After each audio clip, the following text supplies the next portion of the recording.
Bismillah. Jazakallah khair Bapak yang semoga Allah rahmati. Innal hamdalillah wassalatu wassalamu ala Rasulillah wa ala alihi wa sahbihi wa man tabi'ahum bi ihsan ila yaumil qiyamah. Seluruh jamaah, seluruh sahabat-sahabat Masjid Al-Aqsa di Latinos yang semoga Allah rahmati, Allah berkahi. Alhamdulillah, tentunya apapun kondisinya kita senantiasa bersyukur kepada Allah. Allah sempurna di dalam segala sesuatu. Allah sempurna di dalam nama, Allah sempurna di dalam zat-Nya, Allah sempurna pula di dalam sifat dan perbuatannya. Dan inilah yang menjadikan kita betul-betul merasa beruntung betul ketika kita telah mengenal Allah dalam kehidupan kita. Karena siapapun yang telah mengenal Allah, dia bersandar kepadanya dalam segala urusan hidupnya, maka Allah tidak akan pernah meninggalkan sekejap orang-orang yang telah mengimaninya dan telah bersandar kepadanya. Semoga kita senantiasa mampu bersyukur atas nikmat ketika kita telah mengenal Allah. Berapa banyak orang yang berjalan pada riuhnya dunia tetapi tidak mengenal Allah. Ada mereka yang mengenal Allah tetapi mereka berbuat syirik ketika menyekutukan Allah. Dan orang-orang yang beruntung dan terpilih mereka adalah orang yang beriman, berjalan pada riuhnya dunia tetapi dia telah mengenal Allah pada hidupnya dan bersandar kepadanya dalam segala urusan. Maka sesungguhnya orang-orang semacam itulah yang dikuatkan oleh Allah pada kakinya ketika menapak kehidupan dan akan dibahagiakan oleh Allah pada kehidupan di akhiratnya. Semoga kita termasuk orang-orang yang selalu dilapangkan oleh Allah di dalam kebaikan, dan semoga kita senantiasa mampu bersyukur atas nikmat yang Allah berikan pada kehidupan kita. Kepada Allah kita bersyukur dan kita memohon supaya Allah tidak meninggalkan kita walaupun sekejap mata. Seluruh sahabat-sahabat Masjid Latinos yang semoga Allah rahmati dan Allah berkahi. Tahukah kita bahwasanya sejatinya manusia itu, mereka itu adalah peserta lomba dari sebuah perlombaan yang diprakarsai oleh Allah. Semua dari kita ini adalah peserta lomba. Yang saya maksudkan bukan lomba makan, yang saya maksudkan bukan lomba modifikasi mobil. Tapi yang dimaksudkan adalah setiap manusia dimanapun mereka berada, di ujung timur ataupun di ujung barat, dari utara sampai ke selatan, sesungguhnya manusia itu sebenarnya adalah peserta perlombaan dari satu perlombaan yang diprakarsai oleh Allah, dan perlombaan itu adalah perlombaan ketika kita menuju kepada surganya Allah. Inilah yang menjadikan kita akhirnya mengetahui sesungguhnya kita ini adalah peserta perlombaan menuju kepada kehidupan kita untuk menuju kepada surganya Allah. Makanya Allah tidak pernah memerintahkan kita untuk bergegas, Allah tidak pernah memerintahkan kita untuk berlomba-lomba kecuali menuju kepada surga. Ada kata sari'u, artinya bersegeralah kalian menuju surganya Allah seluas langit dan bumi. Ada ayat yang kedua, berlomba-lomba menuju kepada kehidupan di akhirat, yaitu adalah surga. Karena sejatinya manusia itu mereka mengikuti perlombaan yang diprakarsai oleh Allah. Ada yang santai, ada yang tidak sadar kalau hidup ini adalah perlombaan menuju surganya Allah. Ada yang mendolimi diri mereka sendiri ketika mereka justru mengambil garis finish berbeda dengan garis finish yang ditetapkan oleh Allah. Ada yang menentang ketika mereka menjadi peserta lomba, ketika menggugat berbagai macam peraturan yang dibuat oleh Allah, dan beragam manusia ketika mereka mengikuti perlombaan yang diprakarsai oleh Allah Subhanahu wa taala. Maka siapapun mereka yang menyadari bahwasanya mereka merupakan peserta perlombaan dari sebuah perlombaan yang diprakarsai oleh Allah, yaitu adalah menuju kepada surganya Allah, tentunya Allah itu memberikan hadiah yang sangat menggiurkan kepada siapapun mereka yang mampu menyelesaikan garis finish ketika menyelesaikan perlombaan yang diberikan oleh Allah. Siapapun mereka yang mampu memenangkan perlombaan ini ketika mereka menyelesaikan garis finishnya, maka setidaknya orang-orang itu akan mendapatkan surga. Dan orang yang mendapatkan surga itu sejatinya secara sederhana ada tiga. Ada yang pertama, orang yang nanti mereka memasuki surga diberikan oleh Allah surga tanpa hisab. Dan jumlahnya ada 70.000 di antara umatnya Rasulullah SAW yang mereka mendapatkan surga, menyelesaikan garis finish sampai mendapatkan surga, lalu kemudian mereka tanpa hisab atas apa yang mereka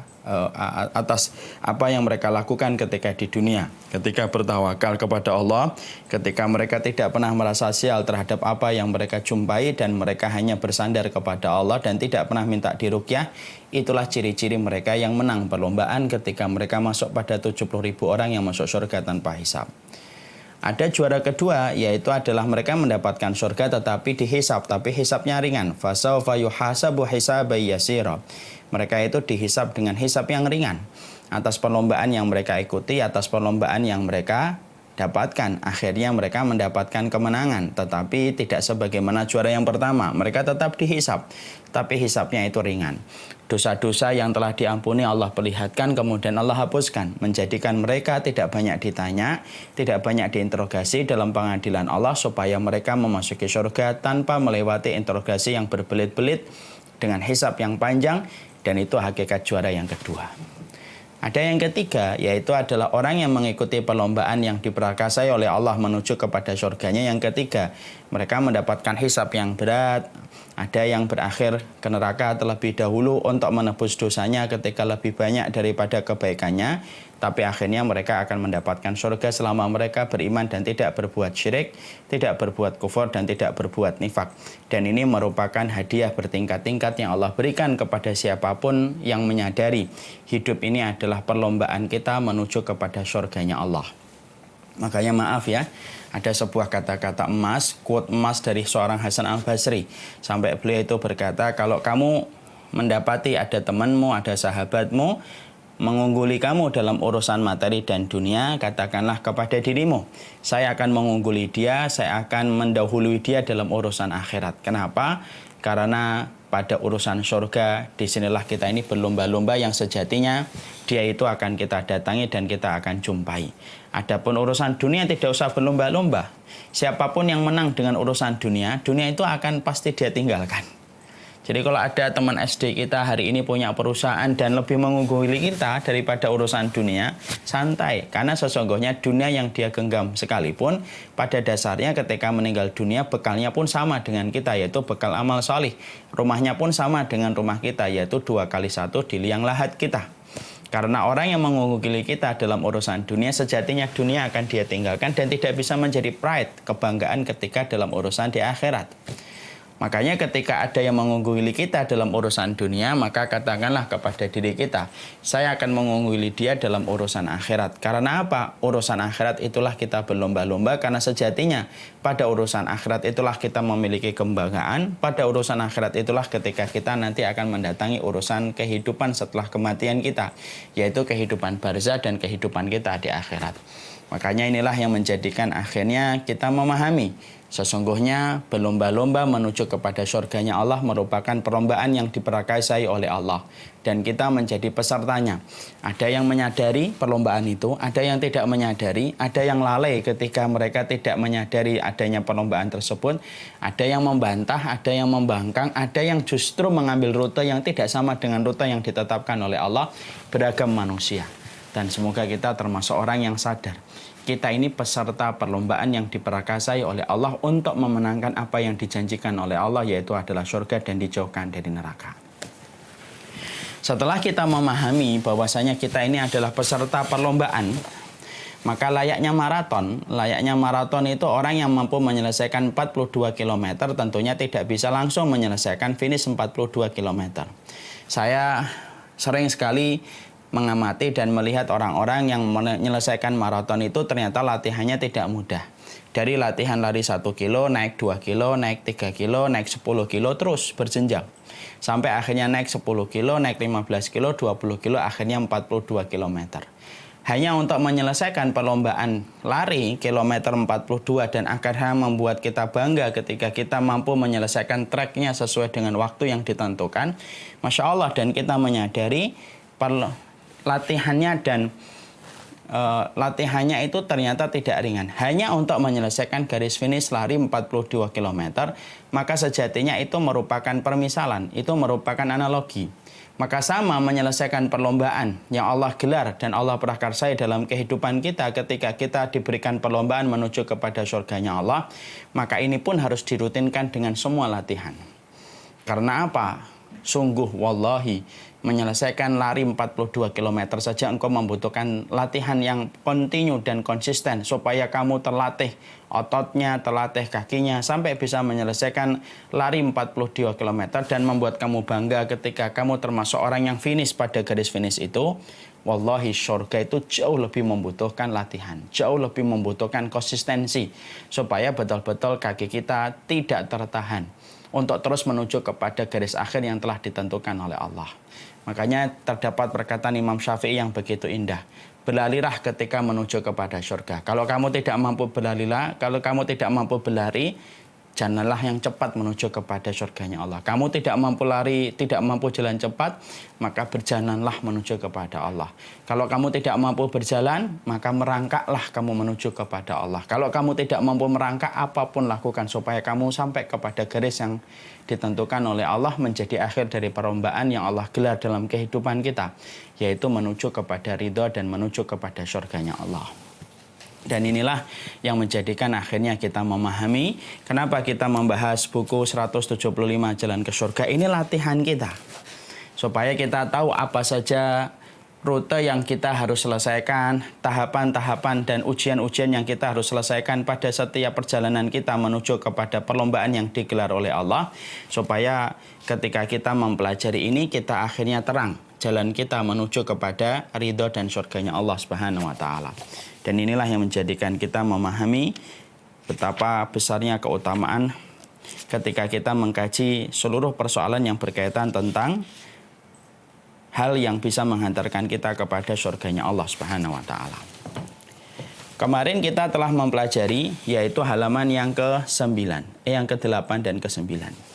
Di antara yang telah kita pelajari adalah kita kemarin mengetahui orang-orang yang mereka termasuk amalan yang bisa menjadikan kita menuju kepada surganya Allah Subhanahu wa taala, yaitu adalah mereka yang senantiasa berzikir kepada Allah Subhanahu wa taala. Ini merupakan bagian dari hal yang besar dalam kehidupan kita, yaitu tidak ada sesuatu yang paling membuat kita begitu cepat dinaikkan oleh Allah untuk menuju kepada surganya Allah kecuali adalah ketika kita senantiasa berzikir. Makanya penduduk surga tidaklah mereka menyesal. Masya Allah ya. Mungkin kita bingung ya, kok ada sih penduduk surga itu menyesal? Bukankah mereka sudah dapat kenikmatan? Betul. Tidaklah penduduk surga menyesal dalam hanya beberapa perkara. Salah satu perkara yang membuat penduduk surga itu menyesal itu apa? Yaitu adalah penduduk surga itu menyesal karena mereka terlewatkan dengan zikir-zikir yang harusnya lebih mereka tingkatkan dan lebih mereka rutinkan dalam kehidupan di dunia. Karena sejatinya mereka tahu betul betapa besarnya pengaruh zikir dalam kehidupan mereka ketika di surga itu. Dan itulah yang menjadikan kita membayangkan, kalaulah di surga, penduduk surga saja masih merasa menyesal ketika mereka tidak memaksimalkan zikir mereka. Padahal mereka adalah orang yang sudah maksimal dalam zikir di dunia. Itu pun masih mereka itu menyesal ketika mereka tidak melazimkan dan meningkatkan kuantitas dan kualitas mereka berzikir. Tidaklah itu disebutkan dalam riwayat kecuali memberikan kepada kita sebuah pelajaran dan faedah. Zikir itu bukan perkara yang kita pandang sebelah mata, tetapi zikir itu perkara besar pada kehidupan pemburu surga. Makanya disitulah kita kemarin akhirnya mengetahui betapa besarnya keutamaan yaitu adalah mereka yang berzikir kepada Allah. Makanya saya ingin mengulang sebentar ya, tentang hal-hal yang berkaitan tentang zikir sebelum kita membahas pada tema berikutnya. Mungkin banyak di antara kita yang suka bertanya, apa sih bedanya antara doa dengan zikir? Nah, ini mungkin di antara kita masih suka bertanya. Maka sesungguhnya kita harus mengetahui apa itu bedanya antara doa dengan zikir. Karena terkadang kita itu begitu sulit untuk mengiris antara doa dengan zikir. Maka sesungguhnya ada beberapa keutamaan ada beberapa perbedaan antara doa dengan zikir. Yang pertama, doa itu artinya tolab. Doa itu artinya meminta. Makanya doa itu terbagi menjadi dua. Ada doaul masalah, ada doaul ibadah. Doa itu dua, ada doa yang sifatnya meminta, ada doa yang sifatnya ibadah. Doa sifatnya ibadah itu apa? Ibadah dalam rutinitas yang kita lakukan. Yaitu doa masuk kamar mandi, keluar kamar mandi, berhubungan suami istri, ketika kita mendengar adzan, itu namanya doa ibadah.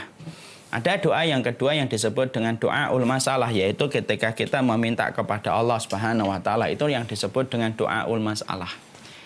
Itu doa itu artinya tolab, artinya meminta. Kalau zikir itu artinya membersihkan dan mengagungkan. Jadi kemudian zikir itu tidak berkaitan tentang permintaan, tidak berkaitan tentang permohonan kita selaku seorang hamba dan seorang makhluk. Tetapi zikir itu wujud dari pengagungan dan penyucian seorang makhluk kepada sang Khalik, yaitu adalah ketika mereka berzikir dan menyebutkan nama Allah. Dan itulah yang disebut perbedaan antara doa dengan zikir. Perbedaan yang kedua adalah zikir itu lebih luas daripada doa. Karena sesungguhnya doa itu juga merupakan bagian dari zikir. Makanya sampai disebut afdhalut doa, alhamdulillah. Makanya ada sebuah riwayat, sebaik-baik doa itu alhamdulillah. Padahal alhamdulillah itu zikir. Karena apa? Alhamdulillah artinya segala puji bagi Allah, yang artinya mengagungkan dan mensucikan Allah. Dan zikir itu maknanya umum. Membaca Al-Quran itu bagian dari zikir. Menuntut ilmu itu adalah majelis zikir. Makanya sampai Nabi mengatakan, idza marartum bi riyadil jannah farta'u fiha. Kalau kalian melewati taman-taman surga, maka duduklah sejenak. Apa itu taman-taman surga ya Rasulullah? Hilaqul dzikri. Yang disebut dengan taman surga itu majelis-majelis zikir. Majelis yang mengingatkan kita tentang perintahnya Allah, majelis yang mengingatkan kepada kita tentang larangan Allah, itu pun zikir. Kita merenung tentang dosa kita, itu pun zikir. Kita memikirkan dan mentadaburi ayat-ayat Allah dan kita membaca tafsirnya, apa yang Allah cintai dan apa yang Allah murkai, itu juga zikir. Berarti zikir itu cakupannya lebih luas daripada doa. Doa itu pun merupakan bagian dari zikir. Dan itu merupakan sebuah perkara yang kita harus mengerti. Makanya orang yang berdoa itu ada zikirnya dulu sebelum kita berdoa kan. Bagaimana kalau orang itu berdoa selalu berzikir dulu. Ketika kita akan berdoa, kita sebutkan nama-nama Allah yang indah, itu zikir dulu. Tapi kalau kita berzikir tidak harus doa. Makanya itulah bedanya doa dengan zikir yang kedua. Kemudian yang ketiga, sesungguhnya perbedaan antara doa dengan zikir itu adalah sesungguhnya zikir itu waktunya tidak terbatas, kapan saja. Bahkan dalam kondisi apa saja. Walaupun yang paling baik kondisinya adalah duduk, khusyuk, dan menghadap kepada kiblat. Tapi bolehkah bagi kita untuk berzikir sembari kita tidur, berbaring? Boleh. Makanya Allah menyebutkan alladzina yadhkurunallaha qiyaman wa qu'udan, yaitu orang-orang yang beriman yang mereka senantiasa berzikir baik dalam kondisi duduk ataupun berdiri. Beda dengan doa. Doa itu dia lebih banyak bagaimana aturan yang harus dilakukan. Bagaimana ketika kita berdoa harus duduk, bagaimana ketika berdoa kita harus menyebutkan zikir Asmaul Husna, bagaimana kalau kita berdoa kita harus berzikir meminta ampunan kepada Allah. Bagaimana ketika kita berdoa maka kita mengangkat tangan sejajar dengan bahu dan kelihatan kita dalam kondisi sungguh-sungguh, tidak boleh dalam kondisi main-main. Sebagaimana tidak boleh ketika kita berdoa minta untuk diburu-buru dan disegerakan. Itu aturan ketika kita berdoa. Kalau zikir enggak, zikir lebih lapang. Zikir itu lebih lapang, zikir itu lebih luas, dan zikir itu lebih maknanya itu adabnya itu lebih fleksibel daripada kita berdoa. Dan itu menunjukkan kepada kita bahwasanya itulah yang disebut dengan perbedaan antara zikir dengan doa. Dua-duanya penting. Ya, jadi ini untuk menjelaskan kepada kita karena banyak sekali pertanyaan yang ditujukan. Ustadz, zikir itu merupakan bagian dari sifat ahlu syurga. Mereka senantiasa berzikir dan tidaklah penduduk syurga mereka menyesal kecuali karena mereka merasa belum memaksimalkan zikir. Apa bedanya zikir dengan doa? Nah, di situ tadi kita sudah menyampaikan, doa itu meminta, zikir itu mengagungkan. Zikir itu lebih luas daripada doa karena sesungguhnya makna zikir bukan hanya menyebut subhanallah, bahkan ketika kita membaca kitab, bahkan kita bertamu pada kajian virtual kita pada kesempatan sore ini atau siang ini, itu pun merupakan bagian dari zikir. Dan yang ketiga, semua waktu bisa dipakai untuk kita berzikir. Tetapi kemudian kalau doa, ada waktu yang mustajab untuk kita berdoa dan ada adab-adab yang lebih ketat daripada zikir. Karena zikir bisa dilakukan dalam kondisi berdiri, duduk, dalam kondisi kita berbaring, maka kita boleh berdoa kepada Allah, maka kita boleh berzikir kepada Allah Subhanahu wa taala. Maka disitulah kita akhirnya memahami itulah bedanya antara doa dengan zikir. Setelah kita mengetahui perbedaan antara doa dengan zikir, maka kita ada yang bertanya, lebih utama mana Ustaz, doa atau zikir? Nah, ini termasuk salah satu hal yang sering ditanyakan. Sebenarnya jawaban yang benar adalah terkadang doa lebih penting daripada zikir. Terkadang zikir lebih penting daripada doa. Kapan doa itu lebih penting dan lebih utama daripada zikir? Ketika kita dalam kondisi yang betul-betul membutuhkan pertolongan Allah dan kita memahami betapa lemahnya kita dan betapa rapuhnya kita selaku makhluk, pada saat itu tidak ada yang paling utama kecuali adalah berdoa meminta kepada Allah. Contoh, kita dikepung sama musuh-musuhnya Allah. Kita betul-betul tidak bisa bergerak kemana-mana. Tidak ada yang kita ingat kecuali pertolongan Allah semata yang mampu merubah semuanya. Kita berdoa, itu namanya doa pada saat itu lebih utama daripada zikir. Tapi kalau dalam kondisi normal, mana yang lebih utama? Apakah yang lebih utama itu doa atau zikir? Maka sesungguhnya para ulama menyampaikan yang lebih utama itu zikir. Kenapa? Ada 3 alasan. Apa itu alasan yang pertama? Karena sesungguhnya doa selalu didahului dengan zikir kepada Allah. Bahkan kalau doa tidak ada zikirnya, bisa menjadikan doa itu sulit diterima dan menjadi sulit untuk mustajab. Berarti doa itu tergantung dengan zikir. Makanya kalau kita berdoa itu bagaimana? Kita melalui Asmaul Husna, menyebutkan Asmaul Husna itu bagian dari zikir. Allahumma inni as'aluka bikulli ismin samaita bihi nafsaka awalam tahu ahada min khalqika aw ista'sarta fi ilmil ghaib. Ya Allah, aku meminta kepadamu dengan namamu, dengan nama dan sifat yang engkau ajarkan kepada makhlukmu, dengan nama dan sifat yang engkau sembunyikan untuk dirimu, yang engkau jadikan itu menjadi perkara gaib. Nah, itu namanya zikir. Bahkan kemudian kita membaca surat Al-Ikhlas yang merupakan bagian dari zikir. Allahumma inni as'aluka bikulli ismin samaita bihi nafsak. Allahumma inni as'aluka bi annana asyhadu alla ilaha illa anta al-hadus samad alladzi lam yalid wa lam yulad wa lam yakul lahu kufuwan ahad. Itu zikir, kita menyebutkan nama-nama Allah. Doa itu disertai dengan zikir supaya menjadi mustajab. Jadi kalau berdoa itu jangan langsung ngomong apa yang kita butuhkan. Nah, itu kurang sempurna. Tapi yang benar itu adalah ketika kita berdoa, berzikirlah dulu, sebut nama-nama Allah. Dan di antara nama yang paling disukai oleh Allah, nama-nama dan sifat Allah yang kita sebutkan ketika kita mengagungkan sifat Allah pada ayat-ayat pada surat Al-Ikhlas yang kita sebutkan sebelum kita meminta. Itu Allah senang banget. Makanya Rasulullah pernah mendengar ada seorang sahabat, dia berdoa, lalu menyebutkan dengan redaksi kata doa semacam ini. Allahumma inni as'aluka, ya Allah aku memohon kepadamu. Bi annana asyhadu an la ilaha illallah, bahwasanya saya bersaksi tidak ada ilah kecuali adalah yang satu. Al-ahadus samad, yang bergantung segala makhluk. Lam yalid wa lam yulad wa lam yakul lahu kufuwan, yang mana tidak beranak dan tidak beranakkan dan tidak ada yang menyerupai dan menyamai kekuatannya. Maka ketika Nabi mendapati ada seseorang sahabat yang berdoa, lalu dia membaca zikir yang dia sebutkan dari sifat-sifat Allah pada surat Al-Ikhlas, pada saat itu jawaban Rasulullah kepadanya, idza du'iya bihi fa'ajaba, idza su'ila bihi fa'ata. Kalau Allah itu dimintain semacam ini pasti Allah kasih, kalau dimohonkan dengan cara yang semacam ini pasti Allah kabulkan. Lah disitulah akhirnya kita mengetahui, disitulah kita memahami sesungguhnya doa dan zikir itu, kalau secara normal zikir itu lebih utama daripada doa, karena doa membutuhkan zikir sebelum kita meminta kepada Sang Khalik dari permohonan kita selaku makhluk dan hambanya Allah. Yang kedua, apa sih alasannya bahwasanya zikir lebih utama daripada doa? Karena sesungguhnya zikir itu tidak dilakukan orang kafir. Orang kafir ada yang berdoa, banyak orang kafir yang berdoa. Banyak orang kafir itu berdoa ketika mereka memiliki keinginan, ketika mereka memiliki kemauan. Mereka berdoa kepada Allah, berarti doa itu kadang-kadang juga dilakukan sama orang yang tidak beriman.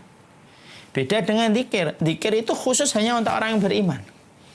Orang tidak mungkin menyebutkan subhanallah, walhamdulillah, wala ilaha illallah, Allahu akbar. Tidaklah orang menyebutkan zikir kecuali orang yang menyebutkan zikir adalah orang yang beriman. Berarti di situ kemudian tambahan, berarti zikir lebih utama daripada doa, karena orang-orang yang tidak beriman mereka juga berdoa, tapi orang tidak beriman tidak mungkin berzikir, dan orang yang beriman itu berzikir dan berdoa. Berarti itu yang kedua, bahwasanya zikir lebih utama daripada doa. Yang ketiga, tidak ada perkara yang paling utama setelah qiraatul Quran kecuali adalah zikir. Bahkan qiraatul Quran itu merupakan bagian dari zikir. Ya. Az-zikra, makanya salah satu nama Al-Quran itu adalah bersifat az-zikra, memberikan peringatan. Dan sesungguhnya Disitulah kita akhirnya mengetahui. Kalau ada kita yang bertanya, Ustadz mana yang lebih utama, doa atau zikir?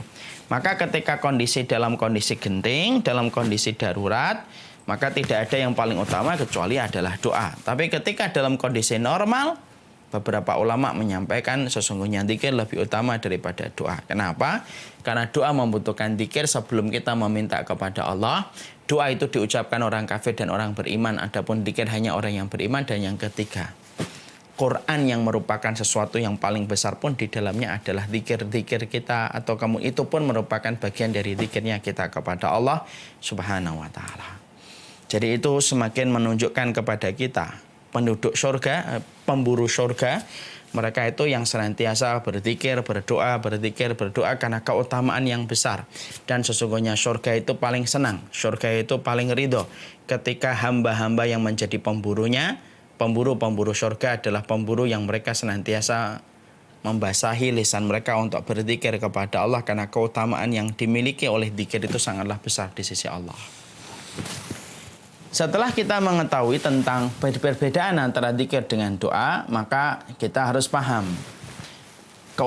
bagaimana adab kita ketika kita berzikir. Maka sesungguhnya adab kita ketika berzikir ada beberapa hal. Karena ini merupakan anak tangga kita menuju kepada ridhonya Allah dan surganya Allah. Berarti kita harus paham bagaimana kita berzikir. Karena zikir itu bagian dari ibadah. Ketika kita memahami bahwasanya zikir itu adalah bagian dari ibadah, harus dilakukan dengan cara yang tepat, harus dilakukan dengan cara yang syar'i, sebagaimana yang dijelaskan dan digambarkan oleh Rasulullah Sallallahu Alaihi Wasallam, supaya tidak terjadi penyimpangan di dalam zikir. Karena penyimpangan dalam zikir itu bisa menyebabkan keutamaan zikir itu menguap, disebabkan tata teknis yang kita lakukan tidak sesuai dengan apa yang diajarkan oleh Rasulullah Shallallahu Alaihi Wasallam. Maka ada beberapa adab ketika kita berzikir. Yang pertama tentunya sebelum membahas yang pertama, sesungguhnya orang-orang yang berzikir itu harusnya dia berwudu. Itu yang paling baik. Dan Rasulullah itu suka sekali. Beliau itu kalau kemudian berzikir itu dalam kondisi beliau bersuci.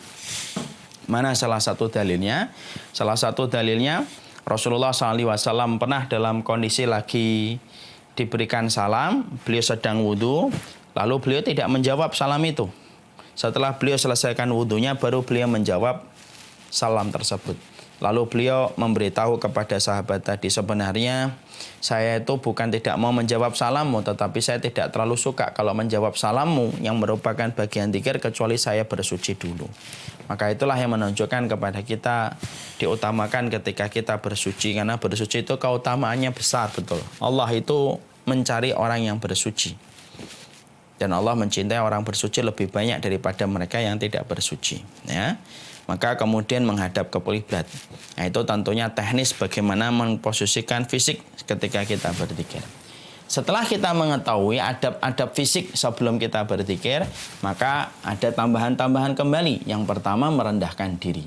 Maka ketika kita berzikir kepada Allah, pastikan bahwasanya kita merendahkan diri kita kepada Allah, karena tidak ada faedahnya orang yang berzikir tetapi merasa ujub. Tidak ada faedahnya berzikir tetapi merasa sombong. Tapi sesungguhnya orang yang berzikir adalah orang yang mereka merendah dirinya di hadapan Sang Khalik yang maha perkasa dalam segala sesuatu, dan tidak ada yang mampu menandingi Allah dalam segala sesuatu. Maka zikir yang semacam ini adalah zikir-zikir yang menggelegar, di mana zikirnya itu merupakan zikir yang Allah cintai ketika datang dari orang-orang yang merendahkan dirinya ketika berzikir kepada Allah Subhanahu wa taala. Makanya maaf ya, ada orang yang berzikir tapi dia sombong. Dia suka menolak ayat-ayat Allah, dia suka menolak hadis-hadis Rasulullah ketika tidak cocok. Lalu dia memisahkan agama dengan kehidupan. Lalu dia menyamakan semua agama itu sama, padahal Allah sudah mengatakan agama yang Allah ridhoi hanyalah Islam. Hati-hati. Hati yang tidak merendah diri kepada Allah itu hati yang zikirnya tidak akan pernah diterima sama Allah. Rendah itu bukan berarti hanya ngomong saya merahina ya Allah datang kepadamu. Bukan hanya itu. Merendah itu ketika engkau berhadapan dengan apapun yang berkaitan tentang Allah, maka kamu duduk dan kamu pastikan bahwasanya kamu menerima apapun yang Allah tetapkan. Nah, itulah yang namanya merendah. Makanya kalau dzikir itu datang dari orang yang sombong, dia ujub, dia merasa bangga dengan amalnya, ataupun dzikir yang datang dari orang yang suka menentang ayat-ayat Allah, hadis-hadis Nabi, dipilih-pilih sesuai dengan yang dia mau, maka sesungguhnya perkara itu tidak akan pernah menjadikan dzikir itu berfaedah di sisi Allah. Karena yang dicari oleh Allah adalah dzikir yang datang dari hati yang merendah kepadanya ketika hidup di dunia. Yang kedua, dzikir itu harus dengan rasa takut kepada Allah Subhanahu wa taala. Makanya saya sudah sering menyampaikan rasa takut kepada Allah itu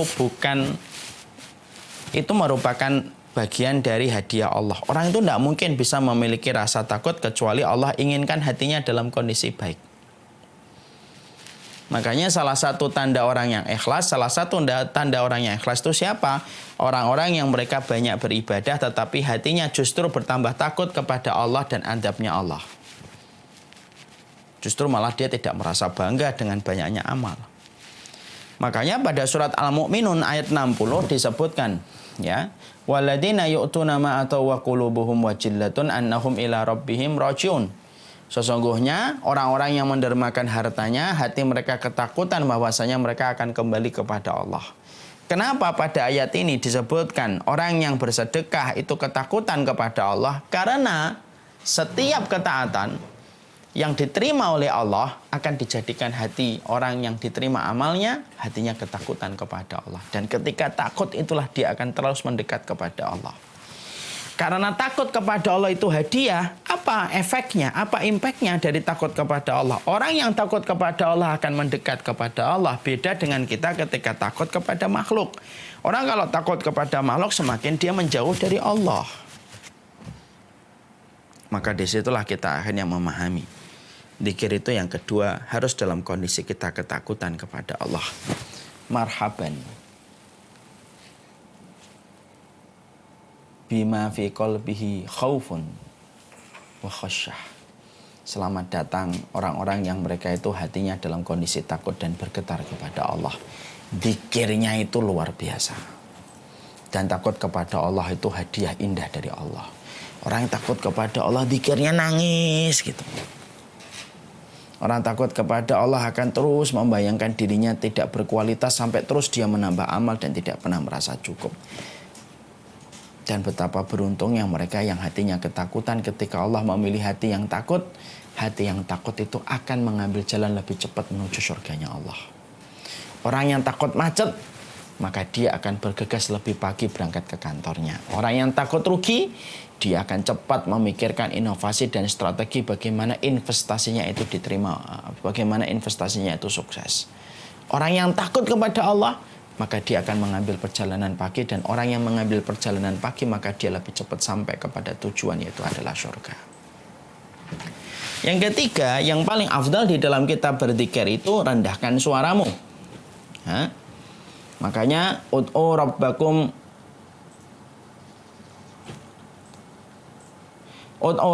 tadarru'an wa khufyatan innahu la yuhibbul mu'tadin. Di dalam surat Al-A'raf Allah menyampaikan berdoalah kepada Rabbmu tadarru'an wa khufyatan, yaitu merendahkan diri. Wa khufyah itu dalam kondisi lembut, pelan-pelan. Sesungguhnya Allah tidak menyukai orang yang melampaui batas. Surat Al-A'raf itu ada kaitannya dengan hadis yang saya sampaikan di sini. Ayyuhan nasu irba'u ala anfusikum innakum laisa tad'una asamma wala ghaiban innakum tad'una sami'an qariba wa huwa ma'akum. Makanya Rasulullah SAW memberikan petunjuk. Wahai manusia, kuasailah diri kalian, artinya kendalikanlah diri kalian. Sesungguhnya kalian itu berdoa kepada zat yang maha, yang tidak tuli, dan zat yang kemudian tidak hadir. Sesungguhnya kalian itu berdoa kepada zat yang maha mendengar dan maha dekat, dan sesungguhnya Allah bersama kalian. Berarti berzikir itu yang paling baik dengan suara yang lembut, yang didengarkan oleh kita dan telinga kita, dan didengarkan mungkin satu orang di samping kita. Sudah cukup, tidak usah keras-keras. Ya, kenapa? Innakum la tad'una asamma wala ghaiban. Kamu tidak berdoa kepada zat yang maha tuli dan maha bisu. Berarti berzikir itu apa? Pelan-pelan. Dan ketika pelan-pelan itu juga menjadikan kita lebih tenang untuk menghadirkan zikir itu di dalam hati kita. Nah, itu lebih baik. Maka sesungguhnya berzikir itu pelan-pelan. Sama berzikir ketika kita tawaf, ketika kita melaksanakan haji. Zikir itu lebih baik dilakukan dan ditunaikan dengan hati yang khusyuk kepada Allah dan penuh dengan ketenangan. Yaitu merendahkan suara. Coba kalau ada orang yang berzikir keras-keras gitu, kadang-kadang secara tidak sadar bisa mengganggu orang yang juga sedang beribadah di sampingnya. Nah itu kadang-kadang kita ini kalau beribadah harus sensitif, harus empati. Ya. Karena kadang-kadang kita beribadah tidak empati dengan orang yang juga sedang beribadah tidak jauh dari tempat kita melakukan itu. Maka itu yang ketiga. Yang keempat, maka kemudian hendaklah zikir itu dilakukan dengan hati dan lisan. Jadi yang namanya zikir tidak hanya di dalam hati, tapi juga harus dengan lisannya yang kemudian dia menyebut. Harus disebutkan. Jangan hanya kemudian dia berzikir diam gini, terus kemudian dia berdoa di dalam hatinya.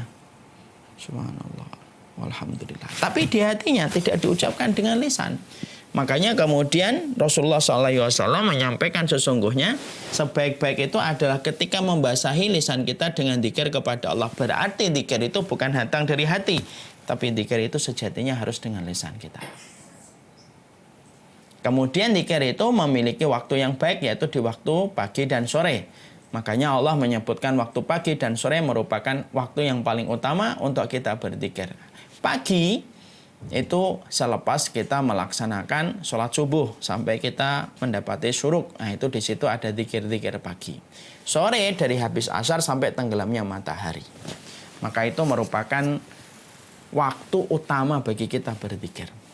Kalau kita kelewatan pada dua waktu itu, bolehkah kita untuk mengucapkan dan menyebutkan zikir kita keluar dari waktu utama bagi kita untuk berzikir? Contoh, kita pagi sampai syuruk, ketika pada saat itu kita ada udzur, baru berzikir jam 8, baru berzikir jam 9. Sebenarnya tidak masalah. Tapi seiring dengan waktu yang terbit ketika menghangatkan bumi, itu yang paling afdal untuk kita berzikir. Sama pula ketika sore hari kita tidak mampu, lalu kemudian kita zikirnya habis maghrib, boleh. Zikir sore itu habis maghrib, boleh. Tetapi yang paling afdal idealnya adalah sebelum tenggelamnya matahari. Karena pada kedua waktu itu menunjukkan kepada kita sebuah pelajaran yang disampaikan oleh para ulama. Kenapa Allah suka zikir di waktu pagi dan di waktu sore ketika matahari tenggelam? Allah paling senang seorang hamba yang memulai hari dan aktivitasnya dengan mengingat Allah, lalu dia tidak menutup aktivitasnya kecuali dia mengingat Allah kembali. Masya Allah ya, Allah itu baik banget. Sampai minta zikir pun Allah cuma memberikan waktu yang mustajab itu pagi dan sore. Tidak minta 24 jam untuk berzikir. Padahal Allah itu kalaupun minta kepada kita berzikir 24 jam, itu pun haknya Allah dan itu pun boleh. Tapi Allah lalu menyampaikan bahwasanya wudu wa asyiya. Terus selalu disebut kata pagi sore. Karena itulah waktu yang mustajab bagi kita berzikir. Kemudian yang ketujuh, yang paling afdal ketika memperbanyak tanpa mengkhususkan bilangan. Dzikran katsira. Berzikirlah yang banyak tanpa kita mengkhususkan. Boleh 10.000 Ustaz? Boleh. Boleh 20.000? Boleh. Silahkan berzikir sebanyak-banyaknya, dan arti dzikran katsira itu tidak ada batasan limitnya.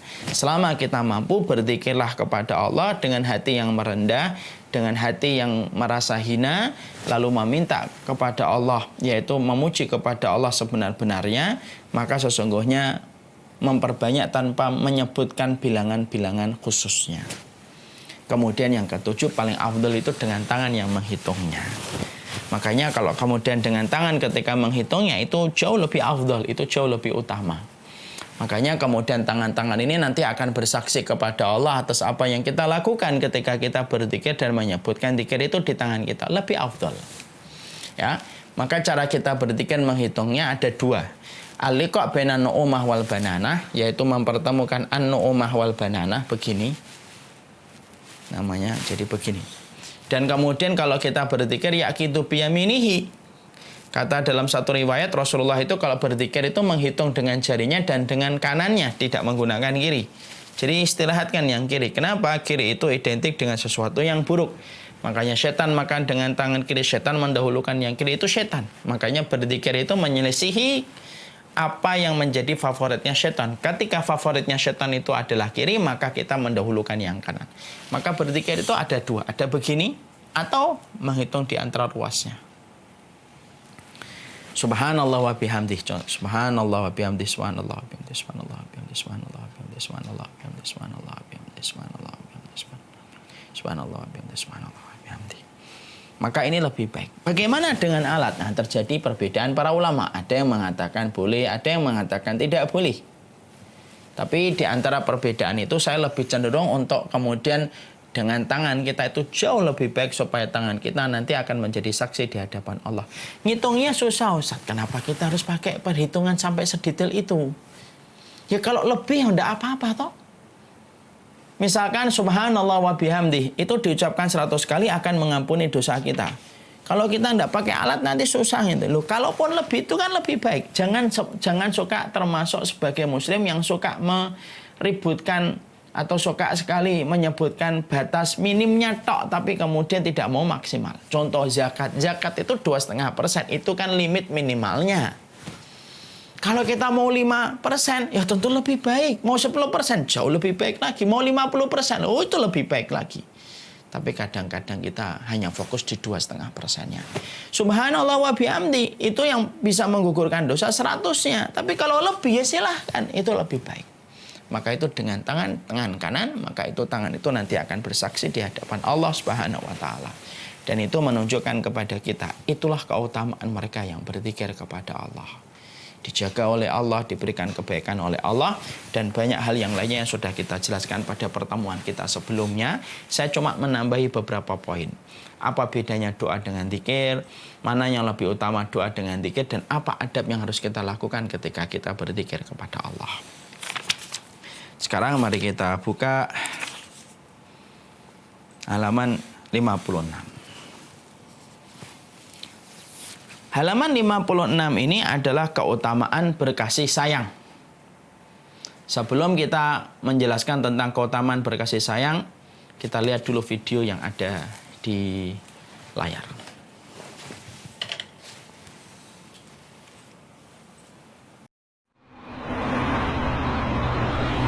هذا الولد يا ولد جيب لي العلاج الله يستر عليك. ابشر ابشر. طمنا عليك يا عمي، ايش اخبارك؟ والله الحمد لله يا ولدي، انا ادعي لي. كيف العيال؟ كيف الاهل؟ الله يبارك فيك، والله كلهم طيبين وبخير الحمد لله. سلم لي عليهم، لي فتره ما بشوفهم. يوصل ان شاء الله، كبروا العيال وانشغلوا، الا بشغله والا في مدرسته. الحمد لله على كل حال. الله يحفظهم لك يا رب. اللهم امين. عقبال ما نفرح فيك كمان انت. حياتك يا رب يا عمي. تفضل يا عمي، هذه ادويه كل شهر. طيب يا ولد. تفضل. شكرا. العفو. يعطيك الف عافيه.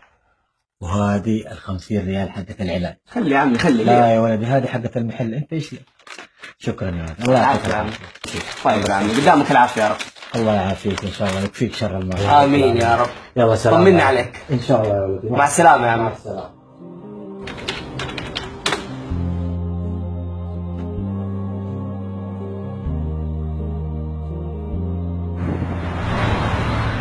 تفضل يا عمي، وهذا العلاج. شكرا يا ولدي. وهذه ال50 حقت العلاج. شكرا يا ولدي. يا عمي استنى، 50 ريال ايش؟ العلاج قيمته 250 ريال. 250؟ والله متى صار؟ يا ولدي انا الشهر اللي فات جيت هنا عند زميلكم هذاك اللي هنا طاهر، واعطيله 50 ريال ويعطيني نفس العلاج. يا عمي العلاج لي اكثر من 3 سنين سعره ثابت ما تغير. يا ولدي نفس العلاج. طيب لا حول ولا قوة الا بالله. طيب هو فين طاهر زميلكم؟ توفى الاسبوع الماضي. انا لله وانا اليه راجعون. طيب ينفع تديني ب50 ريال من العلاج حقي؟ الا ممكن يا عم.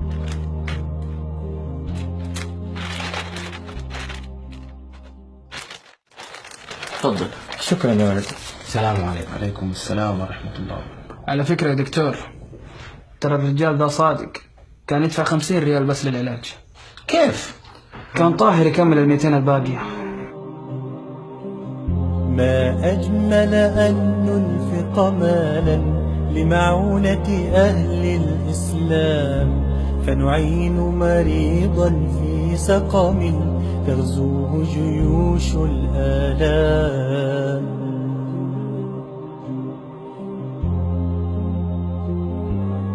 وليش كان طاهر يدفعها؟ يعرف ظروفه، مسكين، الله يعين الجميع. يا عم دقيقة، استناني لحظة. ايش في يا ولدي؟ لا تقول لي تبي تنقص من العلاج كمان. لا يا عمي أنا كنت غلطان، علاجك صح ب50. يعني كلامي طلع صحيح؟ تمام كلامك صحيح. طيب يا ولدي يعطيك العافية. استنى يا عم. ايش في؟ بس حيروح معاك وليد يوصلك لحد البيت، وما يحتاج بعد كده تجي، كل شهر يجيك العلاج لحد بيتك وهو ب50. وليش الكلفة هذه يا ولدي؟ أنا أجي كل شهر وآخذ العلاج حقي. ما في تعب ولا حاجة يا عمي. طيب الله يكرمك يا ولدي، الله يعطيك العافية. مع السلامة. السلام عليكم. الله يرحمك يا طاهر. أعوذ بالله من الشيطان الرجيم. إن تبدوا الصدقات فنعما هي، وإن تخفوها وتؤتوها الفقراء فهو خير لكم، ويكفر عنكم من سيئاتكم، والله بما تعملون خبير.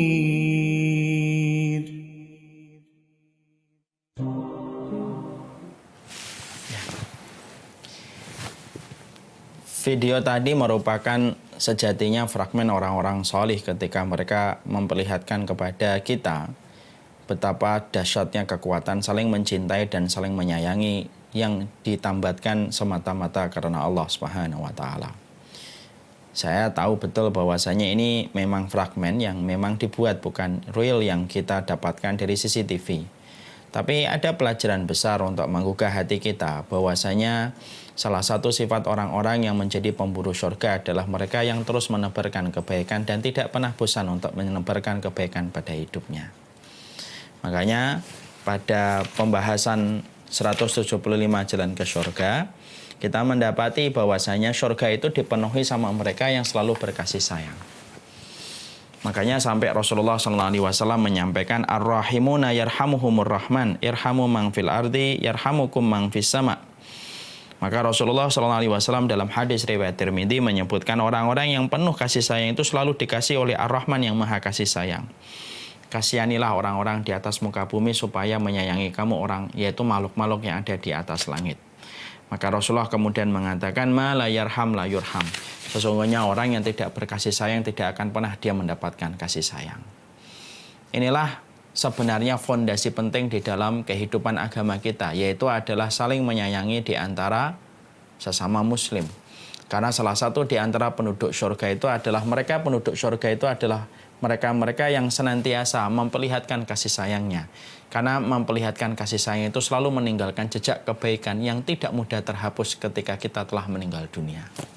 Yang diingat oleh orang itu kebaikan kita, dan tidak ada orang yang ingat kejahatan kita kecuali akan menghujat kita. Dan berapa banyak orang-orang yang mereka itu ketika telah meninggal dunia, banyak yang bersyukur atas meninggalnya ketika dia terhenti dari kejahatannya.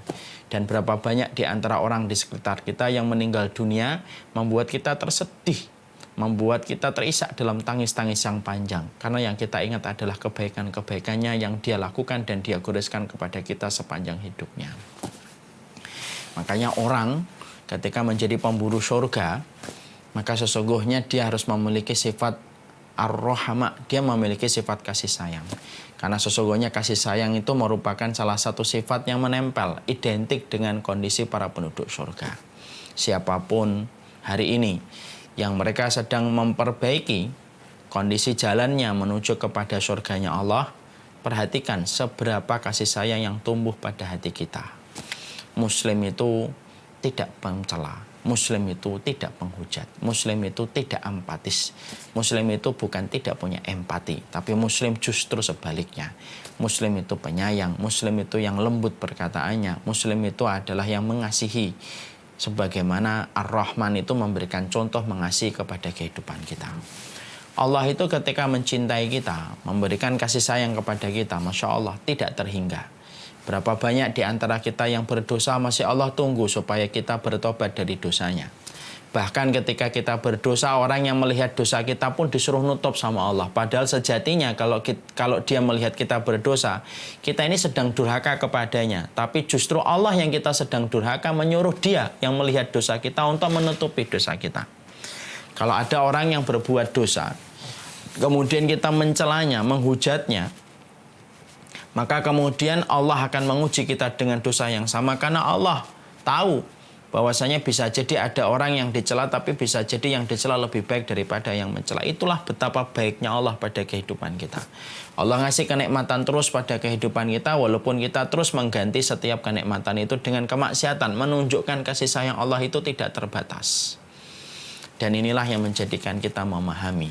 Ketika Allah sudah mensifati dirinya dengan kata Rahman, Allah sudah mensifati dirinya dengan kata Rahim kepada setiap hambanya, kepada setiap makhluknya, berarti tidaklah Allah memberikan surga kecuali orang yang menapak tilas pada sifat yang Allah miliki, yaitu adalah penuh kasih sayang kepada setiap makhluknya. Makanya kasih sayang itu merupakan bagian yang tidak terpisahkan dari identitas penduduk surga. Tidak akan masuk surga orang yang keras, orang yang kaku, orang yang mencela, orang yang menghujat. Dan itu sudah dijelaskan di dalam banyak sekali riwayat. Makanya orang-orang yang mereka itu diharamkan dari api neraka itu siapa? Hayyinun, layyinun, qaribun, sahl. Hayyinun itu tenang, layyinun itu lembut, qaribun itu yang supel, sahl itu yang gampang memudahkan. Karena pada dasarnya 4 perkara ini merupakan refleksi dari sifat kasih sayang yang dimiliki manusia. Surga itu identik dengan orang yang lembut. Surga itu identik dengan orang yang berkasih sayang. Surga itu identik dengan mereka yang selalu memberikan curahan kasih sayang kepada sesama mereka. Karena itulah yang menjadi identitas para pemburu surga. Makanya disitulah kita akhirnya mendapati orang yang ingin mendapatkan kasih sayang Allah pada kehidupan akhirat, yaitu adalah surga dan ridhonya, banyaklah memberikan kasih sayang kepada setiap makhluk, karena Allah paling senang dan paling ridho kepada orang yang selalu menebarkan kasih sayang kepada setiap makhluk, semata-mata menyayangi makhluk itu karena Allah Subhanahu wa taala. Maka setidaknya ada 6 hal, ada 6 orang yang harusnya mendapatkan hak atas kasih sayang kita. Ya, ini juga penting untuk kita bahas supaya tidak salah. Karena terkadang kita juga khawatir kepada diri kita. Kadang-kadang kita ini penuh kasih sayang kepada orang di luar, tapi di dalam rumah kita tidak berkasih sayang. Kita ini sering berkasih sayang kepada orang yang jauh, tetapi orang yang dekat itu justru kita tidak berkasih sayang. Salah ini. Harusnya kita tahu siapa orang yang paling berhak dengan kasih sayang kita. Ya, dan kita harus mengetahui siapa yang berhak dengan kasih sayang kita supaya kita mampu untuk mendiagnosa apakah kita sudah memberikan kasih sayang ataukah tidak. Ada orang yang hormat kepada ustadz tapi tidak hormat sama orang tua. Ini kan salah. Sama ustadznya kasih sayang, sama orang tuanya tidak kasih sayang. Ini salah. Walaupun dia ketika menghormati ustadz mendapatkan pahala betul, tapi ketika dia tidak kasih sayang kepada orang tuanya, ini itu kesalahan. Ada orang yang lembut sama teman satu pengajiannya ketika dia ngaji setiap sepekan sekali ke tempat-tempat yang mereka sepakati, tapi mereka tidak bisa sayang kepada pamannya atau kepada anaknya atau kepada istrinya. Ini salah. Makanya sesungguhnya ada beberapa orang yang berhak untuk mendapatkan kasih sayang kita. Bukan hanya mereka yang jauh, tapi yang dekat itu pun sejatinya berhak untuk mendapatkan kasih sayang. Dan saya ingatkan satu perkara yang sudah saya sebutkan beberapa waktu yang lalu. Tidak akan disebut dirimu baik dan tidak akan disebut diriku baik ketika kita hanya dipuji sama orang yang jauh dari kita. Tapi sejatinya kita layak disebut baik ketika orang yang dekat dan yang jauh betul-betul menganggap kita baik. Pada hakikatnya itulah kita baik. Maka inilah yang menjadikan kita akhirnya mengetahui siapa aja yang kemudian layak mendapatkan kasih sayang di antara kita. Yang pertama tentunya ibu kita dan kemudian bapak kita. Ini menempati posisi yang pertama. Makanya mengherankan kalau ada orang itu bisa sayang, hormat, bisa mengatur kata-katanya yang baik kepada temannya atau orang yang dia kenal, tapi justru dia tidak bisa kasih sayang kepada ibu dan bapaknya. Itu ini banyak sekali terjadi. Orang semacam ini kayak orang yang puasa tapi tidak sholat. Orang kalau puasa tidak sholat itu gimana? Ya dosanya ketika meninggalkan sholat mungkin tidak pernah sepadan dengan pahala yang dia dapatkan ketika berpuasa. Sama pula ada orang yang terkadang kita menjumpai itu begitu lembut kepada orang lain. Bahkan kalau bertengkar memperlihatkan sifat sabarnya ketika bertengkar sama teman dan sahabatnya. Tapi justru ketika dia ada perselisihan dengan ibu dan bapaknya, dia tidak mampu memperlihatkan kasih sayang. Nomor ibunya diblok, bapaknya dihujat dengan kata-kata yang tidak sepantasnya. Padahal ketika dia bersama temannya, circle-nya dan sahabat-sahabatnya, teman pengajiannya atau teman organisasinya, dia begitu lembut. Berarti kamu tidak paham priority yang harus kita miliki ketika kita memiliki kasih sayang. Luapan kasih sayang itu yang pertama harus kepada ibu dan bapak kita. Makanya sampai aturan kasih sayang kepada orang tua itu diatur. Mengatakan saja sudah tidak boleh. Yang kedua, anak-anak kita itu juga berhak mendapatkan kasih sayang kita. Berapa banyak orang-orang yang mereka mampu memberikan perhatian kepada yang lainnya tapi tidak mampu memberikan perhatian kepada anak-anaknya. Padahal anak-anak ini akan bertumbuh kembang. Kalau seseorang anak tidak diajari bagaimana indahnya dan hangatnya kasih sayang, maka dia akan belajar tentang sesuatu kekerasan untuk billahi min dzalik. Makanya anak-anak ini termasuk orang-orang yang mendapatkan kasih sayang. Rasulullah menjadi contoh terbaik bagaimana beliau sayang kepada setiap anak-anak kecil. Berapa banyak anak kecil termotivasi untuk mengikuti Nabi, membela Nabi dengan apapun yang mereka miliki, karena mereka dicintai dan disayang oleh Nabi Muhammad SAW. Kemudian saudara-saudara ahli waris dan kerabat, ini juga berhak mendapatkan kasih sayang dari kita. Kalaupun kita tidak sama frekuensi ilmunya dalam beberapa hal dengan mereka, itu tidak berarti boleh bagi kita berbuat kasar. Karena orang yang berbuat kasih sayang kepada mereka, sesungguhnya mereka adalah orang yang berhak dengan kasih sayang kita. Bukankah sedekah itu lebih diutamakan kepada yang lebih dekat dulu sebelum yang jauh? Kalaulah sedekah lebih diutamakan yang dekat sebelum kepada yang jauh, kasih sayang itu pada dasarnya mereka juga berhak mendapatkan kasih sayang di antara kita. Yang keempat, saudara imanmu. Jadi jangan sampai kita ini berperilaku sebagaimana kalangan Khawarij. Khawarij itu apa? Khawarij itu kalau berbicara tentang orang-orang yang ingin memadamkan Islam, mereka tidak peduli. Mereka tidak pernah menghujat, mereka tidak pernah mencela. Tapi sama saudara iman, dicela, dihujat, tidak pernah diberikan sapa, tidak pernah diberikan senyuman, tidak pernah diberikan salam. Ini macam apa kasih sayang yang terjadi ketika hanya diberikan kepada kelompok dan tidak pernah diberikan kepada orang-orang di luar kelompoknya. Hati-hati terhadap perilaku ta'assub dan asobiyah. Hizbiyah. Hizbiyah itu apa? Perilaku ketika mereka hanya memberikan loyalitas dan kasih sayang kepada kelompok, bukan kepada di luar kelompoknya. Sehingga standar kebenaran kepada kelompoknya, standar kasih sayang itu pun kepada kelompoknya. Kalau bukan kelompoknya dan golongannya, tidak diberikan loyalitas dan tidak diberikan porsi kasih sayang. Ada nggak di antara kita yang ketika mendapati orang beda ngaji aja nggak mau tegur sapa?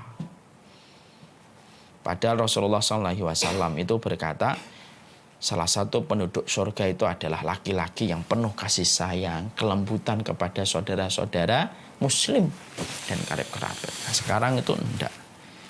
Kasih sayang itu hanya kepada kelompok. Kalau ada kelompoknya, temennya, wajahnya sumringah, ceria. Tapi kalau ada orang-orang yang bukan di luar kelompoknya, yang bukan datang dari kelompoknya, wajahnya menghitam, menampakkan kebencian dan ketidaksukaan.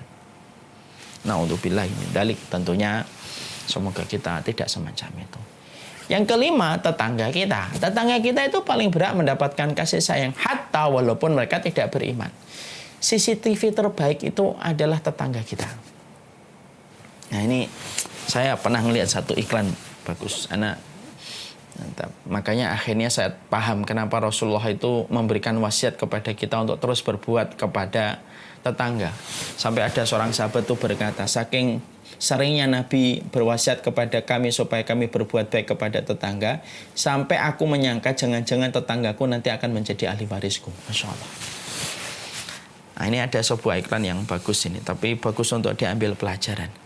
Ada orang pengen beli CCTV, Lalu dia bertanya, yang ini berapa harganya? 15 juta, yang ini 10 juta, yang ini 9 juta. Lalu dia hanya punya uang 100 ribu. Ada nggak CCTV 100 ribu? Pelayan toko itu tersenyum. Lalu kemudian pelayan toko itu berkata, ada. Di mana saya beli CCTV-nya? Bapak beli buah, Bapak beli pisang, beli tepung, minyak goreng. Pembeli itu marah. Kamu ngejek saya.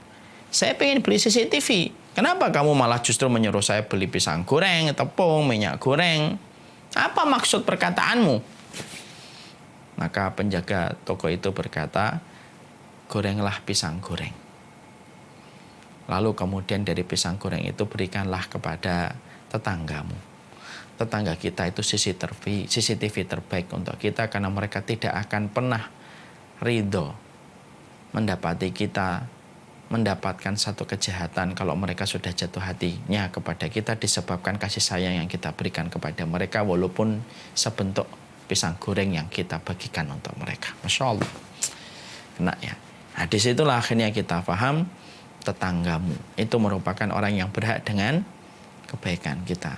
Kemudian yang terakhir, yang paling berhak dengan kebaikan kita, yaitu adalah hewan-hewan yang ada di sekitar kita merupakan berhak mendapatkan kebaikan dari kita.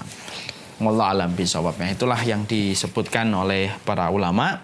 Keutamaan berkasih sayang merupakan keutamaan yang besar, karena salah satu identitas para pemburu surga bukan hanya rajin berzikir, tapi salah satu identitas penduduk surga, sesungguhnya surga tidak pernah diperkenankan kepada mereka yang keras, bengis, dan menghujat, tetapi sesungguhnya surga itu diperuntukkan bagi seseorang yang penuh kasih sayang di dalam hatinya, penuh kasih sayang kepada sesama muslim, dan dia penuh kasih sayang kepada karib kerabatnya.